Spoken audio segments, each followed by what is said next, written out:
ধরে নেওয়া যেতে পারে বৈকুণ্ঠ বা গোলক ভগবান বিষ্ণুর লোক, কৈলাস দেবাদিদেব মহাদেবের লোক। অনুরূপভাবে রামকৃষ্ণ লোক হল শ্রীরামকৃষ্ণের লোক। ভক্তিশাস্ত্রে যথা ভাগবতে বৈকুণ্ঠধাম সম্বন্ধে বিস্তারিত বর্ণনা আছে। সেগুলি থেকে রামকৃষ্ণ লোক সম্বন্ধে আমরা অনুরূপ ধারণা করতে পারি। বৈকুণ্ঠে যেমন নারায়ণ ও লক্ষ্মী, কৈলাসে শিব পার্বতী, তেমনি রামকৃষ্ণ লোকে শ্রীরামকৃষ্ণ ও শ্রী শ্রী মা দিব্যদেহে নিত্য বিরাজিত। মায়ের একটি প্রাসঙ্গিক দর্শনের কথা এখানে উল্লেখযোগ্য। একবার বলরামবাবুর বাড়ির ছাদে বসে ধ্যান করতে করতে মা সমাধিস্থা হন।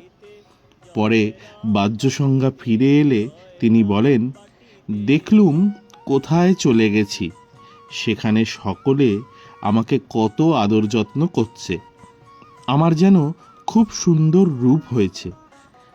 ঠাকুর রয়েছেন সেখানে, তাঁর পাশে আমাকে আদর করে বসালে।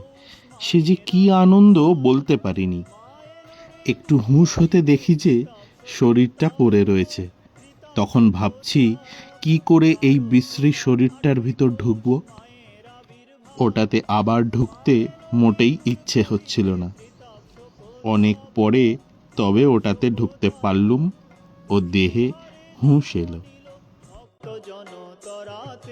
দুঃখীর ঘরে জন্ম নিল ভক্ত জন তরাতে, জয় রাম বাটিতে, জয় রাম বাটিতে, বৈকুণ্ঠ হতে লক্ষ্মী এলো পৃথিবীর এই মাটিতে, জয় রাম বাটিতে, জয়